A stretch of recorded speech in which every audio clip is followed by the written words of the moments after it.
All right, welcome back. Welcome to the secondary studio, not the sports barn.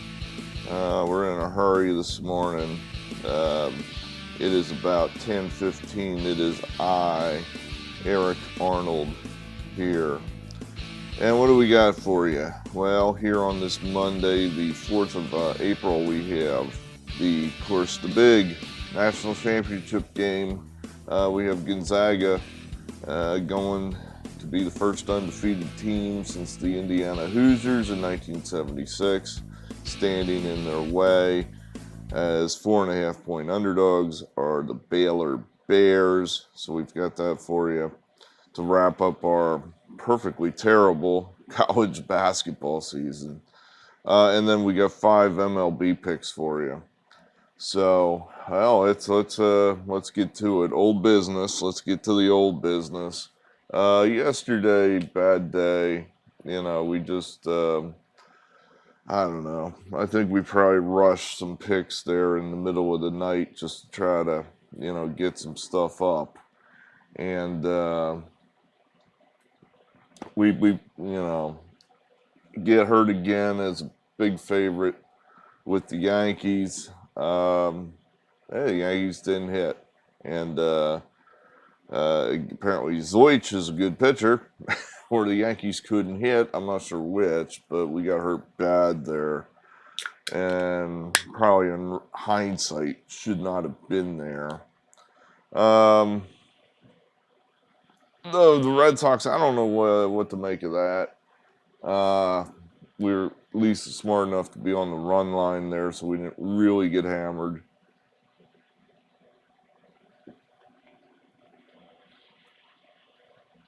But they said that's the first time the Red Sox have opened 0-3 at home since 1948. So, it's like normally they would get that game, but I guess this is a historically shitty Red Sox team. So, don't know.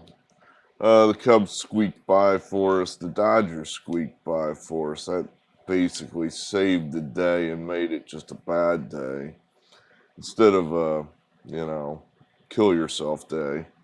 And then lastly, that Sunday night game. Bah! I mean, I don't know.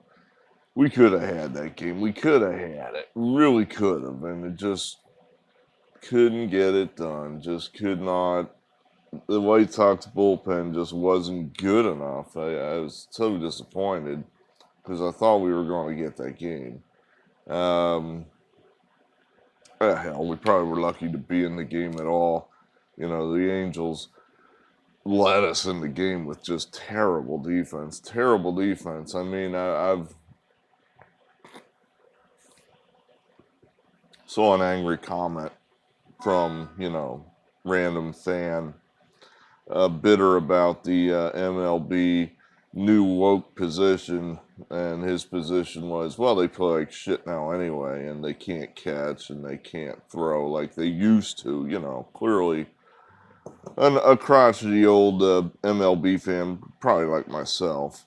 And I thought about it, and I thought, well, I guess if you were going to make the argument that they play such a clean, tight game now, just like they used to in the old days, that Angels effort last night would not have been part of your exhibits. Yeah, I mean, that was ugly. That was sloppy. That was guys can't catch the ball. Guys can't throw the ball from here to the wall, which is, you can't see it, but it's like 20 feet away. That relief pitcher throwing the ball away in the ninth inning. Who is that, Iglesias? Throwing the ball away to let the White Sox tie the game. It's like, what are you doing? I mean, A, why are you throwing the ball at all?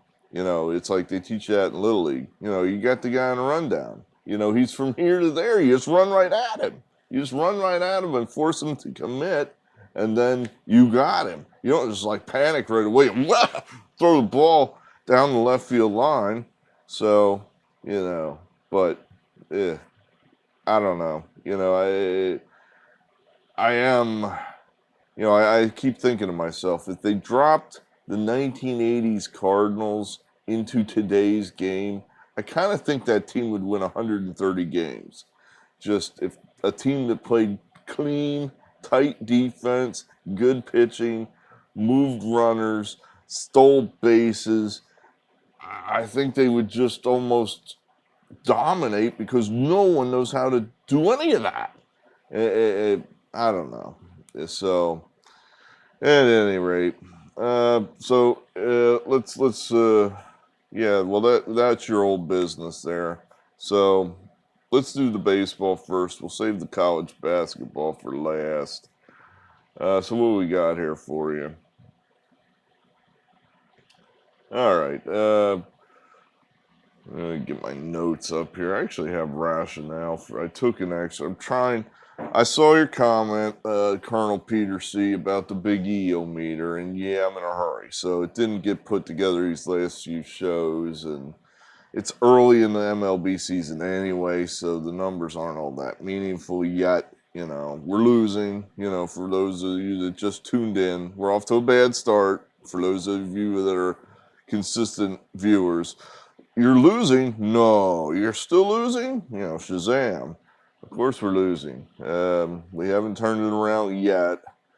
So we're not giving up, you know, 10-year project. At any rate, so we got the Yankees here. We're on the run line. You know, maybe that's what we should have been yesterday to shorten up our exposure here. Yeah, I think this is either a blowout Yankee win or they're going to lose outright. So I don't think it's going to be a one-run Yankee victory. I looked up that Lopez, and you know, he's a bad pitcher, but you know, I think he had a good spring training. It looks like the Orioles are improving. Is he improving? Maybe. It seems to me that one or two things is going to happen. Either Lopez is going to be the Lopez of old, and the Yankees are going to hit some home runs off of him and cover the run line, or he's going to be some new dude like the new Orioles, and the Yankees are just going to get beat. So I think where we need to be there is the run line. So, you know, we're thinking the Yankees bats finally break out against a weak pitcher Lopez, and that's how we're going to play that. We really like this Pirate game.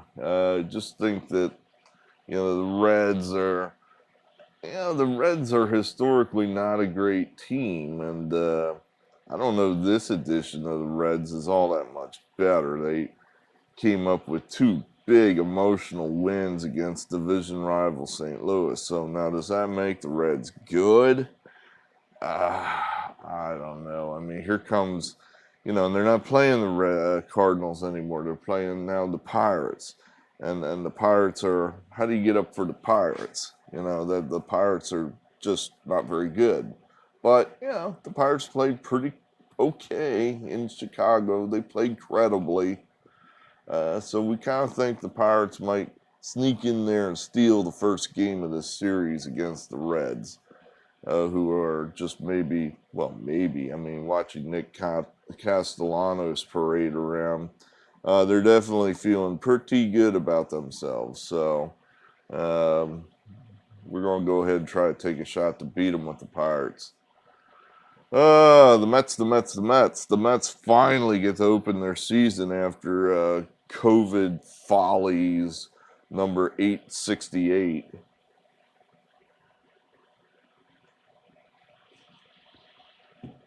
Phillies 3-0. Phillies 3-0. This is a trap, I'm sure of it. But, you know, here I go. I'll go blundering in. Where the hell is it? There it is. Okay. Look, the Mets generally play pretty well in Philadelphia. DeGrom has a really good record against the Phillies. The Phillies did not hit at all this weekend, despite the fact they're 3-0. They're 3-0 because their starting pitching was phenomenal.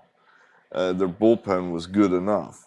The bullpen, their top two dudes probably aren't going to pitch. The Alvarado and Neris. Neris pitched yesterday, and clearly he was gassed. I mean, he just didn't have. He had no command. Ball was rolling out of his hand. They were lucky to. He was lucky to get out of that inning yesterday with a save. So you won't see those guys. The Phillies have Matt Moore, fresh from Japan. He's undoubtedly going to be short. 4 innings, 5 innings, and then you're into some real shit. The Phillies have, Archie Bradley's fine from what I saw. He'll be all right. But then, they're going to have at least 2 innings. They're going to throw some dudes out there. You don't know who they are. And last year, those kind of guys got beat all over the place. And I'm betting those guys are still going to get beat all over the place. So the Mets are going to have some swings at some real crummy pitchers. And, the Phillies are going to have to get something off of DeGrom, a fresh Mets bullpen, whatever that's worth. But I just, it's a huge price, but gee whiz, I still think, I think there's value there. I think the Mets have a good 75% chance of winning this game tonight. I just don't see the Phillies hitting DeGrom. They historically haven't. They're not hitting well right now. And like I said, the Mets bullpen's going to be available. The Phillies, for large part, will not. And that's where we're going here. Again, Phillies, they're happy with themselves. So let's see if DeGrom doesn't cool them off. Okay. This one's just kind of a feel pick. And I'm sure this is another trap we're blundering into. But how in the hell, the Red Sox just get erased by the Orioles, one of the worst teams in the league, I guess, and swept, just erased, not competitive the entire series. And now here come the Rays. They're probably one of the best teams in the American League, and it's almost a 50-50 proposition. What am I missing here? What's the okay, I looked up Michael Walker's record. It's sloppy. It's not that great. But he's kind of one of those guys the Rays specialize in. They pick up a guy who's failed in other places, and they just say, okay, we're going to find something that you do well, Private Pile. And I think that's what they're doing with Walker here. They were off yesterday, so Walker goes, 3 innings, once through the lineup, and then they roll out, what's that guy Cash call him, his stable of 98-mile-an-hour throwers or whatever, so they'll all be available. Pivetta for the Red Sox, I've seen that dude. He came out of the Phillies organization. The Phillies traded him to the Red Sox last year. He was always one of those, next guy type guys. In other words, he's got great stuff and he strikes guys out, and it's just a matter of time before this dude becomes an ace. And that was 6 years ago. And his problem is that if for every time he strikes a guy out, then sooner or later he walks a guy, and then the guy after that hits a home run. He doesn't put the ball in play. So I think the Rays are just fine here with this pitching matchup. The lineup, advantage Rays. I don't know. This is probably a big old trap for me, the square dude, but I'm falling right into it. Give me the Rays. And then lastly, we got the Brewers. They play the Cubs tough. They always seem to go down to Chicago and play those guys tough. And I really think that the Brewers are ready to, they had a bad game there, that Sunday game with the Twins, and I think they're ready now turn the page and have a new opponent. The Cubs, I think they're feeling pretty good about themselves. Won 2 in a row. But, here come guys they just do not like to face, like Josh Hader. And so, those dudes are going to be available for tonight's game. Kimbrel threw yesterday for the Cubs. Can you believe this guy looks like he's back on the beam? I find that hard to believe, but he got a save. He managed to get the ball over the plate enough to get a save. So, good for him, but he's probably not going to be a factor in this game. So we're going to take the Brewers there. Of these games, what do we like the best? Pirates, Brewers, and then we really like the Mets. The Met game feels like a trap, but I just cannot get past that. I just, it's like, God, I'm a Philadelphia by blood, by birthright, by whatever. I'm a Philadelphia fan. We never beat DeGrom. He just owns us. And, and it doesn't matter where we play. He owns us. So, man, I just am having a tough time seeing how we get, there's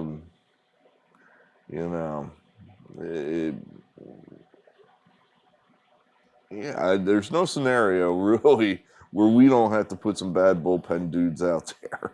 And I know how that story ends. So, anyway. All right, that's that now. College basketball. So, of course, we have Gonzaga, who escaped the clutches of Mick Cronin. Mick Cronin, he does look a little bit like Dr. Evil, doesn't he? And he had him too. He just about had him. And then they slithered away with the bank shot from 40 feet. This reminds me a lot. Here, I'll tell you a story from the Plan. If you don't know what the Plan is, that's it's a Biggie historical relic. Back in the day, I used to gamble huge sums of money on college football, college basketball, pro football, thinking I was going to be the next, what was his name, Billy Walters. Well, it didn't work. Didn't work so much that I had to, go before a bankruptcy judge or get killed by mobsters, but we lost a little bit of money, not a lot, a little, but we didn't win, overall. There were some moments when we won a lot, but, overall we lost a little bit. Anyway, so here it is, 1999. Is that the year? I think that's the right year. And it was the year Duke had Elton Brand, I think Duhan, was he on that team? They had some other good players on that team. And basically I was told, or I'd concluded at the beginning of the year, that this was a historical team. This was a team that was so much better than every other team in the country that Duke would just cruise to the national championship, no questions asked.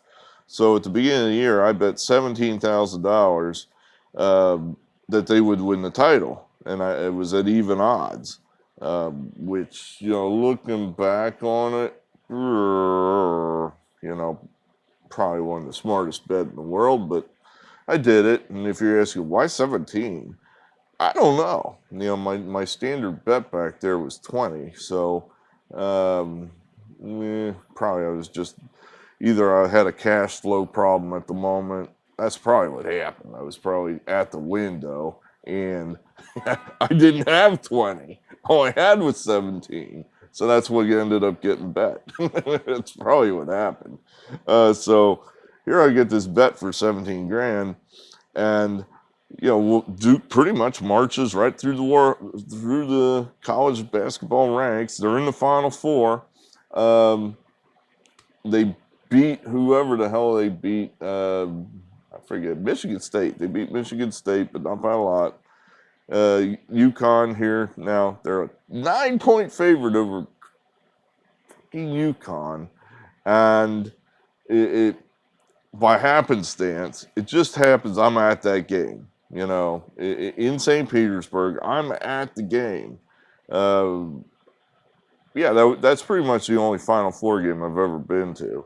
But here I am, just by happenstance, at the game with 17 grand riding on Duke, and I'm thinking, okay, you know, in the moments, I know that Sunday it did cross my mind that you should really do something here to hook this up and hedge this, because Duke did not look all that great Saturday, and here you're a 9-point favorite, but it does not feel like you are a 9-point favorite. You should hedge this in some fashion and get something out of this deal, rather than losing $17,000 if they lose. You know, this was before, you know, your Barstool apps, your DraftKings apps, your, you know, legalized sports betting. It wasn't that easy to move bets and money around. So I just said, out of hell with it. I'm semi on vacation here anyway, having fun. So I'll just let it ride. That was more fun that way anyway, right? Action, yeah, let it ride. So, of course, then it comes right down to last possession. Duke's down one. They've got possession. About 10 seconds left. They're going to have the last shot. And I'm like, here we go. And, of course, Duke got no kind of shot at all. They lose. I lose. Suck. And then I had to endure the world's longest car ride. We left right after the game. The world's longest car ride home from Florida back to the Northeast. And I knew I just dumped 17 grand. So, yay. That was it was a good trip right up until the part where Duke could not score on that last possession. Then I was kind of like, I do recall as I walked out there, you know, people were like selling their ticket stubs, or they weren't really selling them. People were buying them. You know, in other words, these memorabilia people will buy ticket stubs, and then they do something cool with them, like put them on you know, frame them and put a bunch of them together on a mat, and then frame the mat and charge you $50 for it, and make some cool little memorabilia sort of thing for it. I remember asking one of those guys, he's like, "Do you want to sell your ticket stub?" I said, "Well, you give me 17 grand for it." He said, "What?" You know, he didn't get the joke. I wasn't feeling like explaining it to him. So anyway, that's my story there about Duke, UConn, and my 17 grand that went. So what, you know, why did I tell that story? Well, this game kind of reminds me of that, where you got the huge favorite here, and they have no, you know, the thought of them getting beaten is like so remote that, oh, how can they possibly lose? I don't know. They honestly thought they were going to lose to UCLA. They just could not shake those guys. I think if that had gone to second overtime, UCLA would have beat them. But I'm taking Gonzaga. I picked them at the beginning of the tournament. I've been wrong all year. This is the only thing I've been close to right on. So we're going to stick with it. Let's put it this way. If I took Baylor, to me, then Gonzaga would be like, yes, he's been wrong all year. He's taken Baylor. We're good. No, you're going to have to work for it, Gonzaga. I'm taking you. I'm taking you. You're going all the way with me. And then if you win the title, you're going to earn it. So we're going to say Gonzaga figures a way. You know, in other words, if, you know, you wanted to construe a story here, why Gonzaga? They had their near miss. It's a wake-up call for them. They did not play their best game against UCLA. I think you'd argue they haven't played their best game yet, you know, so maybe now they're ready, you know, as Mr. Miyagi says to Daniel, now time, you know, you let best karate out now, or something like that. So, you know, Gonzaga's going to let their best karate come out now. and that's when they're going to cover that number against Baylor because they can't handle Mr. Miyagi and Gonzaga's best karate. So Gonzaga, they're your champions. Lay this 4.5. There you have that. So it is written. So it shall be done. Okay, good. Very good. So we'll see you again tomorrow. Tomorrow, I guess. Yeah. Sounds good. Thanks. We appreciate. Hit the like button. Subscribe if you're new. Thank you. Appreciate everybody that's been here, anybody that comments. We'll get you that big EO meter, Peter. We'll get it to you. Just won't be this episode. So thanks.